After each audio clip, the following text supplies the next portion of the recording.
Hola, soy Marvin Vélez y este es mi canal, un espacio para profundizar en la palabra de Dios, reflexionar sobre la vida cristiana desde el nuevo pacto y crecer en una fe viva, libre de religiosidad y centrada en Cristo. Bienvenido. Dios me los bendiga a todos, bienvenidos una vez más a este programa y a este canal de Leo Vélez, deseando con todo mi corazón que ustedes sean bendecidos, los amantes de la verdad. Espero que estén siendo bendecidos abundantemente con las cosas que estamos platicando por acá.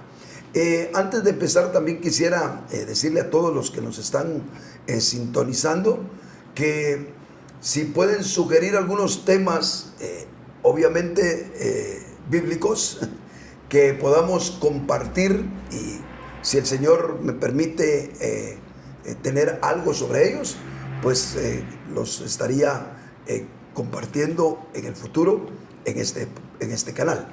Así que les dejo la inquietud a todos los que quieran enviar, si pudiera hablar de esto o de lo otro, etcétera, pues con todo gusto vamos a tratar de responder a sus inquietudes.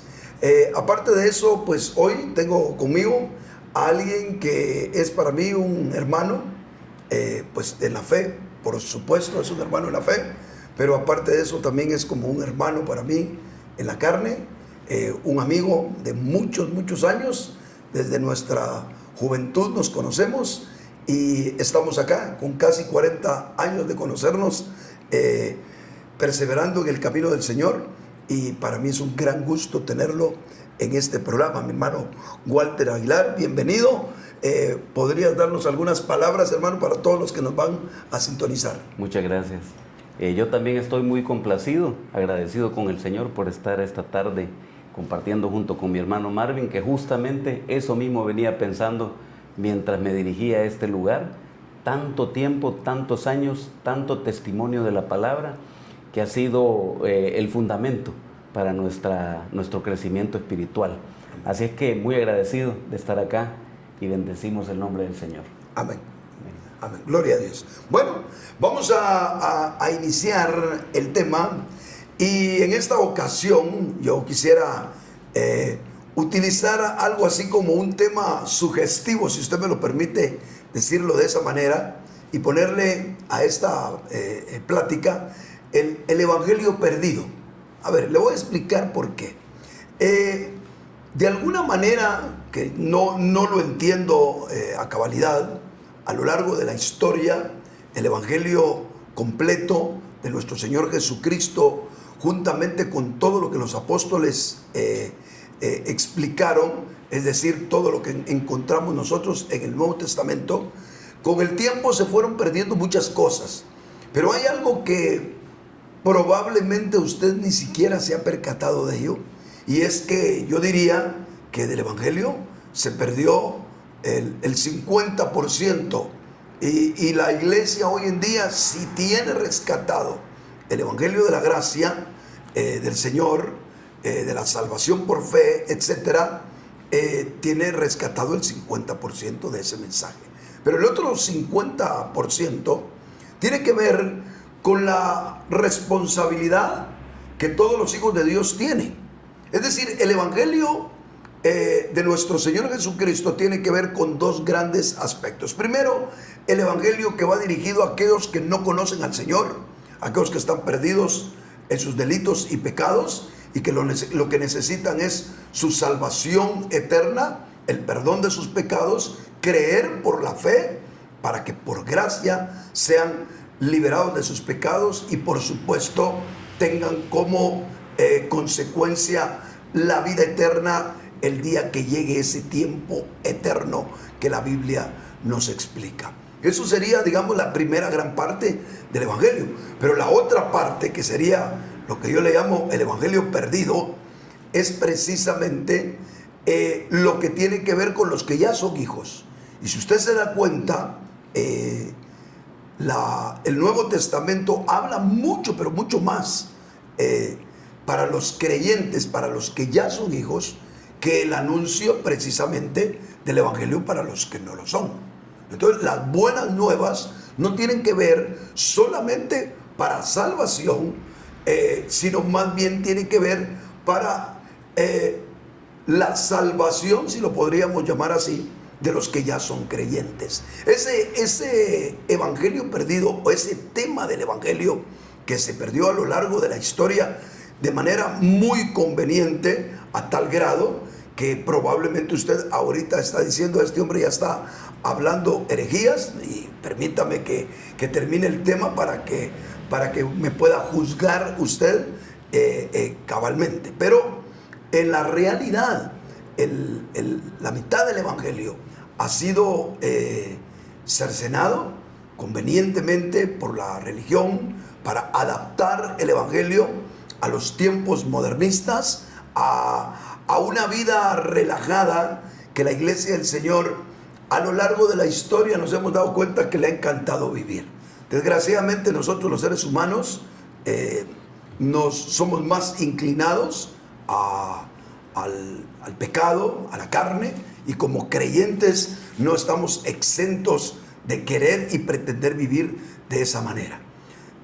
Si nosotros predicamos un evangelio de gracia, donde todo es por fe, donde todo es lo que Dios te dio, y donde estás exento de cualquier tipo de responsabilidad, eso realmente trae tremendas consecuencias para la vida del creyente. Es por esa razón que yo quiero empezar a través de este canal, pues, a picar un poquitito sobre ese asunto. Yo pienso que tanto el tema que estuve compartiendo hace algunos días desde Nashville, Tennessee, con el hermano Richard Navarro, como el tema que vamos a empezar a picotear con mi hermano Walter, serán dos temas que podemos hablar mucho al respecto de ellos. Y vamos a tocar un poquitito de este asunto mostrando algo. ¿Qué le ha de pasar a los que son hijos? Y este es el punto, mi hermano Walter. ¿Qué le ha de pasar a los que son hijos el día que nuestro Señor Jesucristo regrese y nos tengamos que presentar ante Él? Va. Si ese asunto yo puedo probar con la Escritura que lo único que va a pasar es que el Señor me va a resucitar, me va a dar una palmadita en la espalda y me va a decir: hijo, hasta ahora te voy a ver ya en los terrenos eternos y vámonos a gozar eternamente. Si ese es el evangelio y ese es el mensaje, entonces, de verdad, cerremos este programa. No tenemos mucho que hablar, porque de verdad el evangelio se vuelve sumamente sencillo para desarrollarlo, para vivirlo. Es más, creo yo que estaríamos errando los que nos mantenemos firmes en el Señor, porque ¿para qué? Al final de cuentas, solo en esta vida tenemos este cuerpo para pecar, y los que no lo están haciendo, no se están consagrando, pues estarían de alguna manera disfrutando ahora y emparejando la situación al final. Pero si nosotros definimos, si nosotros vemos a la luz de la Escritura, y como digo, este programa solo va a servir para empezar a picar el hormiguero con respecto a esto, pero lo que yo voy a hacer es tratar de probar con un pasaje de la Escritura que todo hijo del Señor no le va a ser tan fácil encontrarse con su Señor como lo imaginamos. Yo sé que cuando estamos precisamente en los funerales, y no sé por qué razón, pero en estos tiempos nos ha tocado en las iglesias en las que yo coordino estar más frecuentemente que en otros tiempos en algunos funerales. Y yo sé que cuando estamos en los funerales no solamente es un poco engorroso, es conflictivo, porque no nos vamos a poner a dialogar estas cosas, cuando lo que necesitan las personas que están en luto es creer que sus familiares están gozando de la presencia del Señor. Lastimosamente uno quisiera decir esas cosas, yo por eso le huyo, de verdad, en abundancia, mi hermano, le huyo a los funerales, especialmente cuando de alguna manera uno dice: ¿qué estará viviendo ahorita con su Señor este hermano? Pero el día que venga nuestro Señor Jesucristo, sabemos nosotros Y estamos conscientes, y lo vamos a probar con la Escritura, que no precisamente nos va a ir bien a todos. Entonces, miremos, yo quiero contemplar con tu persona un pasaje de la Escritura en el Evangelio de Mateo, capítulo 25. No vamos a leer, sino solo vamos a tener, no vamos a leer todo el pasaje, pero vamos a poner a la vista el capítulo 25, dos parábolas bien oportunas en las cuales el Señor precisamente habla acerca de la manifestación del reino. Hay que tomar en cuenta que en el Evangelio de Mateo encontramos nosotros al inicio del Evangelio lo que es la esencia, lo sublime del reino, ¿verdad? Después encontramos nosotros la manifestación externa del reino en la era presente, que serían las parábolas que encontramos en Mateo 13, especialmente las tres últimas, donde se hablan de escenarios negativos que encontramos nosotros dentro del terreno de la iglesia. Pero después el Señor se dedica a hablar del reino en su manifestación externa en la era venidera. A eso se está refiriendo precisamente, para agarrar contexto, estas dos parábolas. Y dice en el capítulo 25 y versículo 1, entonces el reino de los cielos será semejante a 10 vírgenes. Nota que dice será semejante a 10 vírgenes que tomando sus lámparas salieron al encuentro del novio. Todos saben lo que pasó, para no leer todo el pasaje, todos sabemos lo que pasó con esas vírgenes. Todas cabecearon, todas se durmieron, pero a la medianoche, dice la Escritura en el verso 6, hubo un clamor: he aquí el novio, salid a su encuentro. Entonces todas aquellas vírgenes se levantaron y arreglaron sus lámparas. Las insensatas dijeron a las prudentes: dadnos de vuestro aceite, pues nuestras lámparas se están apagando. Pero las prudentes respondieron diciendo: oíd más bien a los que venden y comprad para vosotras mismas, no sea que de ningún modo alcance para nosotras y para vosotras. Pero mientras iban a comprar, llegó el novio, y las preparadas entraron con él a la fiesta de las bodas, y fue cerrada la puerta. Más tarde las otras vírgenes también llegan diciendo: Señor, Señor, ábrenos. Pero él respondió, dijo: de cierto os digo, no os conozco. Y el Señor dijo claramente: velad pues, porque le está hablando a los que son hijos, a los creyentes, ya que no sabéis el día ni la hora. Es evidente que hay una responsabilidad que nosotros tenemos que tomar en cuanto a nuestra vida después de haber creído en el Señor. Y si nos vamos de una vez para reconsiderar la otra, dice también es el reino como un hombre que, yéndose de viaje, llamó a sus esclavos y les entregó sus bienes. Usted sabe que agarró a uno, le dio 5 talentos, a otro le dio 2, a otro le dio 1, según la capacidad. Se fue y después regresó. Al regresar empieza a hacer cuentas con los siervos. A uno, al que tenía 5, le dijo: Señor, aquí hay 5 más, muy buen siervo y fiel, sobre poco has sido fiel, sobre mucho te pondré, entra al gozo de tu Señor. Si nosotros ponemos el tiempo en el que se dice, en lo que se va a cumplir ese momento de la Escritura, es precisamente el gozo de reinar de Cristo en la era milenial o en la era venidera. En ese tiempo el Señor viene y le dice a esos que produjeron 5 talentos: entra al gozo de tu Señor. Mientras que a los otros, al otro de 2 también le dice lo mismo, pero al otro de un solo talento se da cuenta que ese no produjo nada. Al final el Señor le dice a ese quitadle, verso 28, quitadle pues el talento y dadlo al que tiene los 10 talentos. Porque a todo el que tiene le será dado y tendrá en abundancia, pero al que no tiene, aún lo que tiene le será quitado. Y al esclavo inútil, echadlo a la tiniebla de lo más afuera. Ahí será el llanto y el crujir de dientes.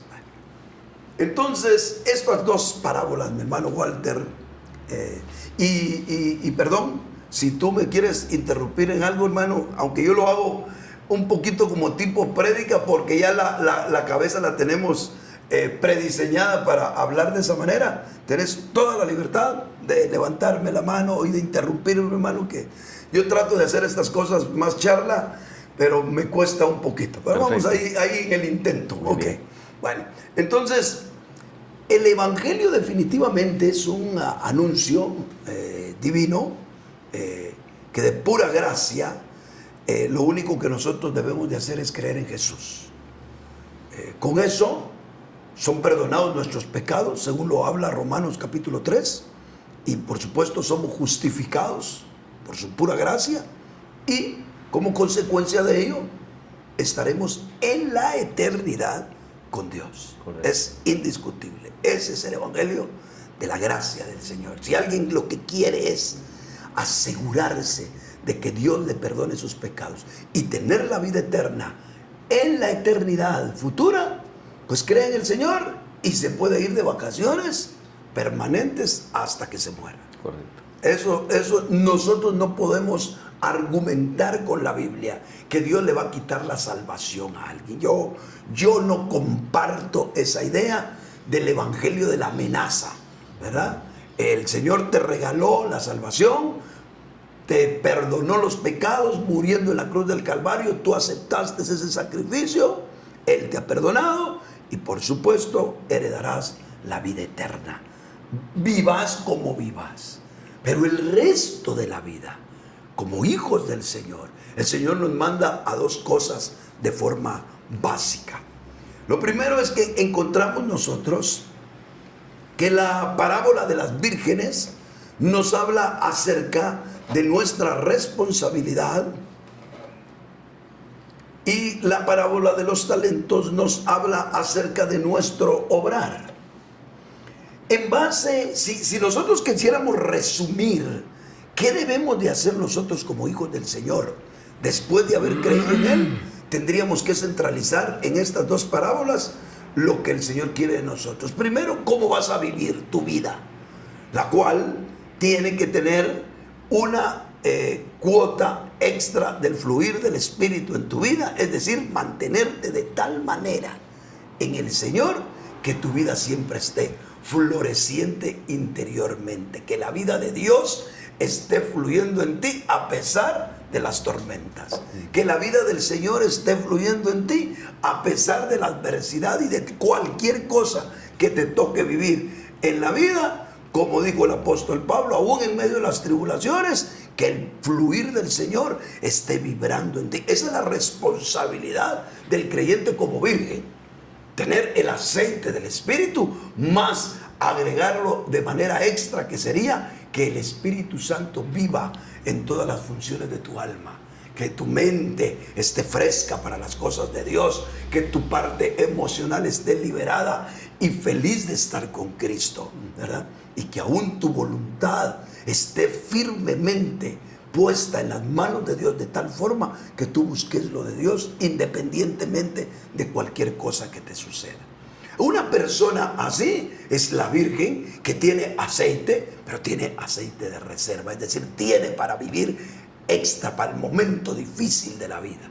Eso es lo que Dios quiere. ¿Cómo lo vas a vivir tú? Tú sabrás tu oración, tu devocional, tu búsqueda, tu oración contemplativa, tu asistencia a la iglesia. Bueno, habría que ver una gran lista de cosas que nosotros deberíamos de tomar en cuenta para mantener esa relación, esa comunión con el Señor, y que constantemente estés siendo lleno del Espíritu Santo. Virgen prudente, que a la hora de que aunque estés medio cabeceando en la vida en el Señor, cuando el Señor requiere de tu vida, tú estás presto. Eso nos muestra también que esa vida floreciente interior también tiene que expresarse en una vida de santidad, evidentemente, pues, ¿verdad? Está hablando de vírgenes, de mujeres apartadas para un hombre, que es una figura de nuestra vida en el Señor. Claro, las 10 eran vírgenes, solo que unas prudentes buscando a su Señor y las otras no. Entonces no basta ni siquiera solo con uno mejorar su estilo de vida moral, si tú quieres, sino también con estar lleno constantemente del Señor. ¿Lo haces o no lo haces? Va. Si lo haces, el Señor cuando venga vas a estar listo en tu corazón y el Señor te dirá, entra, y las puertas se abrirán para ti, pero para otros se cerrarán. Entonces no podemos nosotros negar que hay creyentes, y eso no es en esta vida. Eso es lo que tenemos que entender. Cuando el Señor venga, habrá dos tipos de creyentes en el mundo: los resucitados, los que son del Señor, y los creyentes transformados. Los enconflictados que hay hablaremos después en otra ocasión, los que están vivos y no son fieles. Eso es harina de otro costal. Correcto. Pero en el tiempo del Señor, el Señor va a juzgar a los vivos, juzgará a los muertos creyentes, pero no todos seremos hallados fieles. El Señor lo dice en su palabra, seremos juzgados en el tribunal de Cristo y no todos estaremos siendo fieles ante el Señor. La otra parábola, ya para terminar, nos muestra la parábola de los talentos, y los talentos nos da algo todavía más descriptivo, el mismo mensaje, porque si nosotros notamos, el Señor hilvana en un solo mensaje las dos parábolas. Por lo menos en Mateo es clarísimo que el Señor no hay forma de pretender creer que la parábola de las vírgenes es un mensaje y que después se colocó otro mensaje por aparte que tiene que ver con los talentos, sino más bien los talentos es el complemento de un solo mensaje. ¿Por qué? Porque el uno tiene que ver con tu vida interior, el otro con qué haces con tu vida exterior como creyente, y este tiene que ver con tu responsabilidad en cuanto a las cosas que Dios te asigna, tus talentos, qué haces con lo que Dios te dio. Es que a mí el Señor no me ha vuelto predicador. No, pero es que no es el punto. Que si te dio muchos dones, pocos dones, dones maravillosos, pocos sencillos, lo que sea, el Señor no te va a juzgar en base a lo que te dio, sino a cómo obraste con lo que te dio. Sí. Y esa responsabilidad de producir quiere decir que nosotros tenemos que dar frutos en aquello en lo cual el Señor nos ha capacitado por su Espíritu. Tenemos que dar fruto en nuestro obrar. Tenemos que manifestar, multiplicar aquello que Dios nos ha dado y que el reino de los cielos se vea beneficiado con lo que nosotros tenemos. Yo no sé cómo, de verdad, que me perdonen los que me escuchan. Tal vez mi vida cristiana no ha sido así, pero no sé cómo pueden entender algunos que pueden vivir su vida cristiana sin que el Dios del cielo se vea beneficiado de lo más mínimo por ustedes. Esa indiscutible es una vida miserable y que seguro la van a tener que pagar caro delante del Señor. Seamos honestos. Por eso les decía que este es el evangelio perdido, porque suena hasta raro predicarlo. Pero en la parábola que el Señor da, manifiesta de uno que lo que tiene es que ni conoce a su Señor, porque hasta le dice, dice, vamos a ver, le digo, Señor, supe que eres hombre duro, que cosechas donde no sembraste y recoges donde no esparciste. Ni siquiera se dio por conocer de manera profunda a su Señor. Por eso le digo que esta parábola está hilvanada con la primera, porque si usted se da cuenta, cuando termina la parábola de Mateo, de las vírgenes, dice que cuando se cierran las puertas y las vírgenes están tocando, les dicen, no os conozco.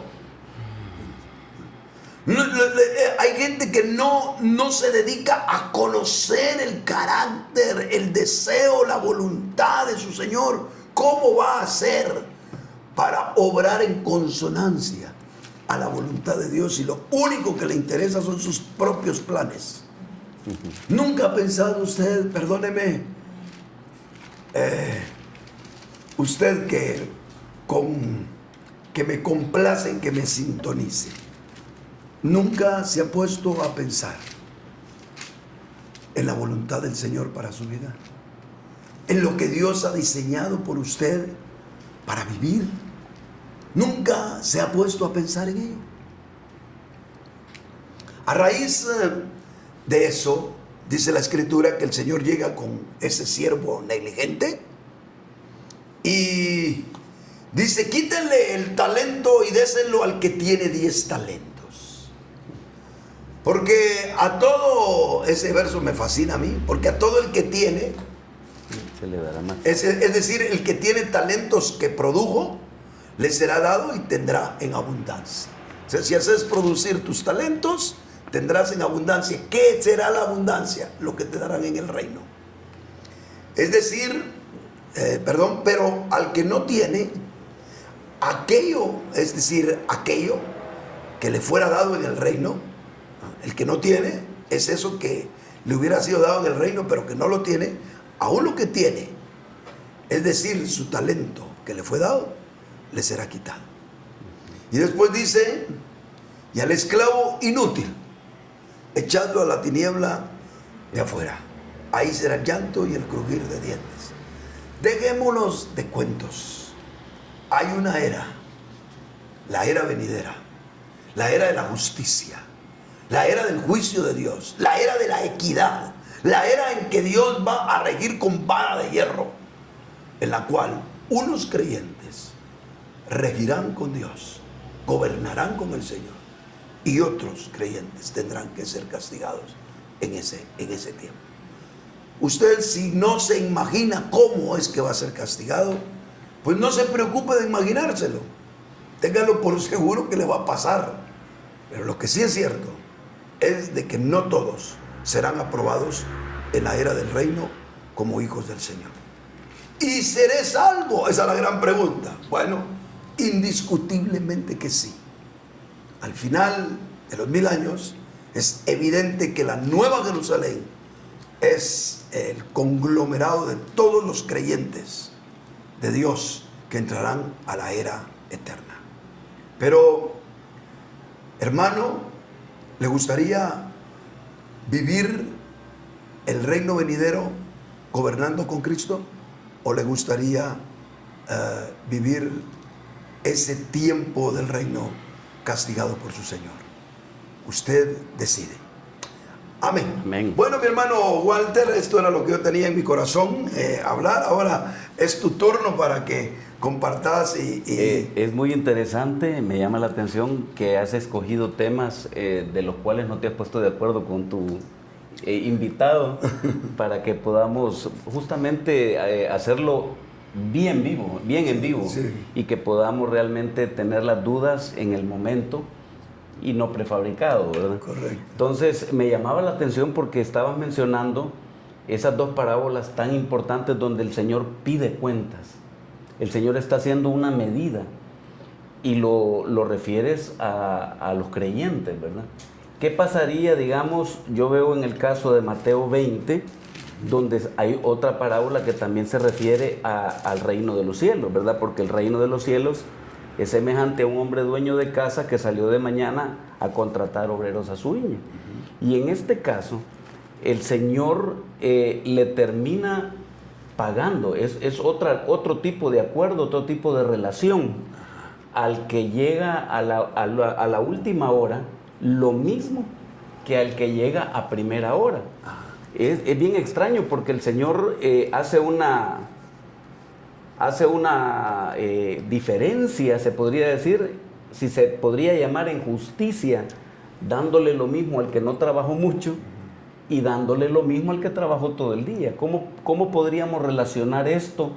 A pesar de que es medida, cualquiera podría decir, bueno, entonces no hay justicia, o que injusticia en relación a que en el otro caso el que no dio la medida pues puede irse incluso hasta pagar en el tiempo del reino por causa de no haber tenido la fidelidad, ¿verdad?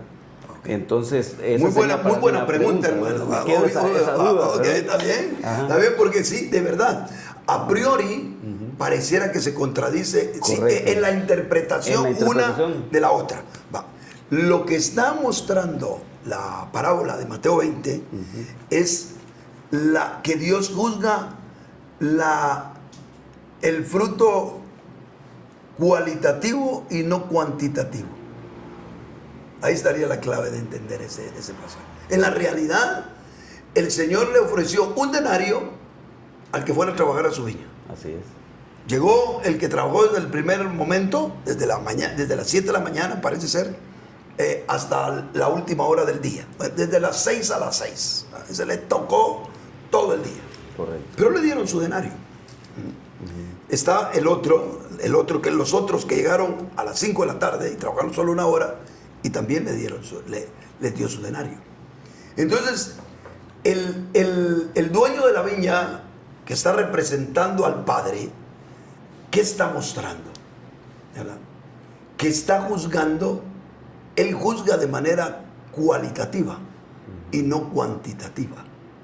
Si él juzgara de manera cuantitativa, irían aventajados los que de alguna manera tenemos algunos dones un poquito más pronunciados que otros. Correcto. Imagínate cuánto he podido yo hacer por el don que tengo de la predicación. Cuánto adelantaría a hermanos que no es su don el hablar. Entonces el Señor no me va a dar a mí más. Eso sí tengamos que tener en cuenta. No me va a dar más a mí. El Señor me la va a venir a picar. Señor, tuve 20 programas en YouTube y esto y lo otro, y salía por acá y predicaba hasta la China y la Patagonia. No me van a dar precisamente, me van a dar por la calidad. ¿Cómo lo hice? Lo hice en el Espíritu, lo hice por amor a Él, etcétera, etcétera. ¿Qué juzgó el amo cuando vio al siervo trabajando 12 horas? Su calidad. Sí. ¿Verdad? Y el que haya estado independientemente de cualquier cosa trabajando. El otro hizo lo mismo y le quiso dar. Entonces, el Señor tiene que reconvenir al trabajador o a los que trabajaron desde el inicio, porque son los que se molestan. Ahora, si tú ves en la parábola, bajo ningún punto de vista se dice, bueno, como no están conformes a las tinieblas de afuera. No se dice eso, solo se dice más bien, el mensaje es este: toma lo tuyo, verso 14, y vete, pero quiero darle a este último lo mismo que a ti. Sí. ¿No me es lícito hacer lo que yo quiero con las cosas mías? ¿O tu ojo es malo porque yo soy bueno? Entonces lo que el Señor está diciendo, yo soy bueno, te doy un talento, te juzgo por tu talento y te pongo igual que a la hermana que está detrás de cámaras, que tiene 10 talentos, y la voy a juzgar y la voy a colocar en el mismo lugar si fueron fieles. ¿Por qué me vas a juzgar, dice el amo, si yo soy bueno? Eso es ser bueno. No es ni siquiera ser justo, es ser bueno. Ahora dice, así los postreros serán primeros y los primeros postreros. Es más, lo que sí puede pasar es de que en algún momento dado, nosotros por no estar conformes, no estemos precisamente donde deberíamos de estar. Ahora, no mirás vos en ningún momento una condenación como ser echado a las tinieblas de afuera, esto, lo otro, como se ve en las parábolas, donde no les abrieron las puertas, se quedaron llorando a las vírgenes insensatas, los agarraron al obrero malo y lo tiraron a las tinieblas. Ahí hay un juicio. Ahí hay una clara diferencia. Excelente, hermano. Pero muy buena observación, sí, hermano. Me llamó la atención, y también por otro lado veía como una aportación, ¿verdad? Un pasaje que está en Lucas, capítulo 13, que dice en el verso 22, pasaba Jesús por ciudades y aldeas enseñando y encaminándose a Jerusalén. Y alguien le dijo, Señor, ¿son pocos los que se salvan? Y él le dijo, esforzaos por entrar por la puerta angosta, porque os digo que muchos procurarán y no podrán. ¿Verdad? Veía también, dice, esforzaos por entrar en el reino, ¿verdad? Hay otras versiones que lo dicen de esa manera, ¿verdad? Aquí lo toma como, esta versión que yo ando, como por la puerta estrecha, dice. Veía de que tiene sí que haber algo de parte de nosotros, no importando esa cantidad de dones que tengamos, sino que cómo estamos haciendo producir lo poco o lo mucho que tengamos. Porque en la parábola también otra que nos muestra de que los frutos fueron dando del 30, del 60 y del 100%, nos da a entender de que no necesariamente todos tenemos que dar el 100%, pero al que se le pidió el 30 tiene que dar el 30%. O superar, ¿verdad? De tal manera que pueda alcanzar eso. Realmente... O por lo menos ser aprobado con el 30. Exactamente. Si no diste el 100, 60 o el 30 y ser aprobado por lo menos como los que aprueban el año escolar con 61 puntos, ¿verdad? Y ya la hicieron, pues, ¿verdad? Pues más o menos eso está diciendo la parábola. Y me llama la atención este pasaje que compartías, porque dice, esforzados por entrar por la puerta angosta. Hay un punto aquí que a veces nosotros no notamos. Primero es que en el verso 23 se está hablando de los salvos, y yo quisiera dejar como este tema en el nombre del Señor, esperamos que sea de mucho hablar en el programa para aclararlo, para ir aclarando este evangelio perdido. Los salvos acá no tiene que ver con los salvos por fe. Es decir, que hay una salvación por fe para vida eterna y hay una salvación del alma para reinar con Cristo en el reino venidero.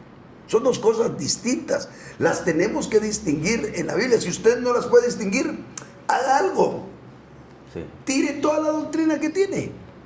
No se preocupe que si está bien, usted va a ver que la va a ir recuperando. Pero en algún momento dado en mi vida, cuando a mí el Señor me confrontó ante estas verdades, siendo estudiante de diferentes posturas teológicas, me di cuenta que una forma viable para mí era tirar. ¿Va? Como agarrar como este escritorio. Dejémoslo limpio. No conozco nada, no sé nada. Y voy a empezar a leer la Biblia en base a lo que estoy leyendo ahí. Sin lentes preconcebidos, arminianistas, calvinistas o de cualquier índole, sino simple y sencillamente leer la palabra. Y fue para mí de mucha bendición. Ahora, lo que es de verdad, bueno, al final de cuentas su peso lo mantiene. Correcto. Como hacía mi mamá. Perdón, me estoy acordando de mi madre. Iba a decir de mi santa madre, pero me estoy acordando de verdad de mi preciosa madre. Pero compraba frijol, mi papá por quintales, y mi mamá iba agarrando 1 o 2 libras para hacer, y tenía por costumbre agarrar una olla de agua y echaba los frijoles. Y lo que hacía es que los empezaba a remover, ¿verdad? El frijol que estaba bueno se quedaba sentado. El frijol picado y malo flotaba. Y entonces lo único que hacía es que agarraba todo lo que flotaba, todo lo que no tenía peso, vámonos para afuera. Y lo que tenía peso se quedaba. Correcto. Entonces no nos preocupemos, nosotros no vamos a defender la verdad, ¿verdad? Solo la vamos a confirmar. Correcto. Entonces atrévase a esto, porque aquí dice, son pocos los salvos. ¿A qué entendió el Señor que le estaban diciendo? Los salvos para heredar el reino. Correcto. Eso es lo que el Señor estaba entendiendo que le estaban preguntando, y por eso Él viene y les dice, esfuércense. Nota, no les digo otra cosa, sino les digo, esfuércense. Si no les hubiera dicho, crean. Correcto. Porque para la vida eterna, somos salvos para la vida eterna, única y exclusivamente por creer. Así es. Pero somos salvos para con el reino si nos esforzamos, si ponemos nuestra parte, si nos dedicamos a tener aceite extra, ¿eh? Y hacer producir nuestros talentos. Amén. Amén. Gloria a Dios. Qué precioso. Realmente es una enseñanza bien hermosa, y sobre todo eso, esa diferencia que estás hablando de la responsabilidad y del obrar. Eso me llamó la atención, ¿verdad? Porque siempre se nos ha recalcado en la vida que si queremos tener éxito para cualquier cosa, la responsabilidad. En el reino no hay, digamos, diferencia, ¿verdad? Con la única, digamos, forma de ver de Dios para medir nuestras obras en Él. ¿Qué hacemos con la gracia que recibimos de parte de Dios? Exacto. ¿Qué hacemos con ese regalo? ¿Cómo lo magnificamos, verdad? Exacto. ¿Cómo lo expresamos? Y yo creo que por ahí puede haber una llamada de atención para nosotros como creyentes, ¿verdad? De no solo pensar que con asistir a la iglesia, con hacer o cumplir tal privilegio, es todo, ¿verdad? En el Señor hay muchas más cosas de la vida en el Señor que nosotros debemos de ejercer, ¿verdad? Como un sacerdocio, ¿verdad? Amén. Amén. Así es. Muy bien. Quiero hacer una conclusión. Podríamos decir que el Evangelio, para ser aprobados por el Señor como hijos en la era venidera, debemos de ser responsables en cuanto a dos cosas. Primero, a mantener nuestra vida llena del fluir de la vida del Espíritu Santo, porque en la medida que dejemos que esa vida nos llene, nosotros dejamos vivir, podemos vivir, más bien dicho, dejamos de vivir en el Espíritu. Si nosotros no nos mantenemos llenos de esa vida, dejamos de vivir en el Espíritu, y eso obviamente nos traerá un castigo delante del Señor. Segundo, debemos de ser productivos, dando fruto para Dios por medio de la vida divina, conforme a los talentos que nos han dado. De no ser así, seremos castigados por el Señor.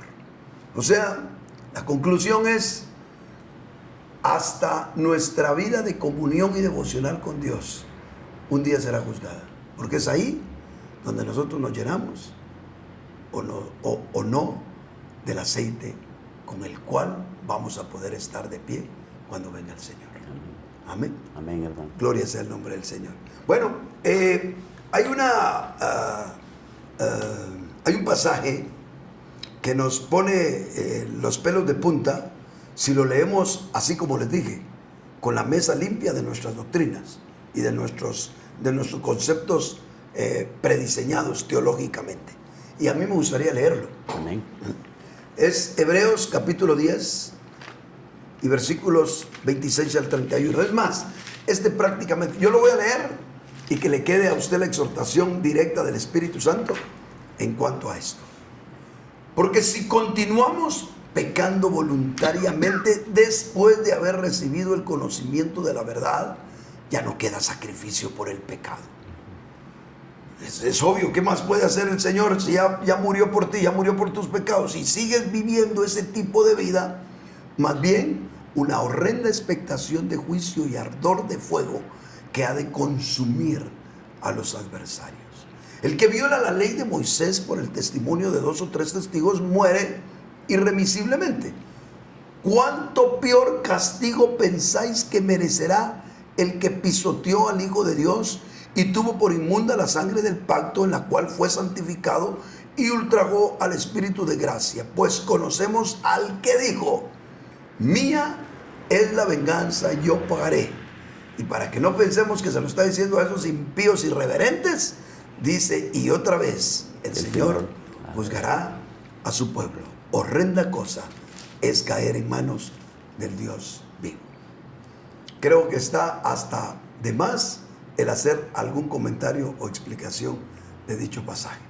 Dios me los bendiga y que la paz del Señor esté con ustedes. Por favor, no se olviden de dejar un like que nos ayuda para seguir pregonando la palabra del Señor. Mi hermano, unas últimas palabras. Bueno, agradecido con el Señor, queremos bendecirlos por este medio y yo estoy muy contento de ver participar a varios hermanos de nuestras congregaciones. Nosotros pertenecemos a la congregación de San Salvador y estamos realmente agradecidos con el Señor porque yo creo que esta es una plataforma en donde hemos de expresar la vida del Señor para el pueblo del Señor, para el que quiera avanzar realmente. Así es que bendecimos el nombre del Señor esta tarde por este tema tan interesante, y esté pendiente del próximo tema que dijo aquí mi hermano, ¿verdad? Ver la fe y la vida, el alma y el reino venidero, ¿verdad? Amén. Ese será el próximo tema a tratar. Okay. Dios me los bendiga a todos. Amén.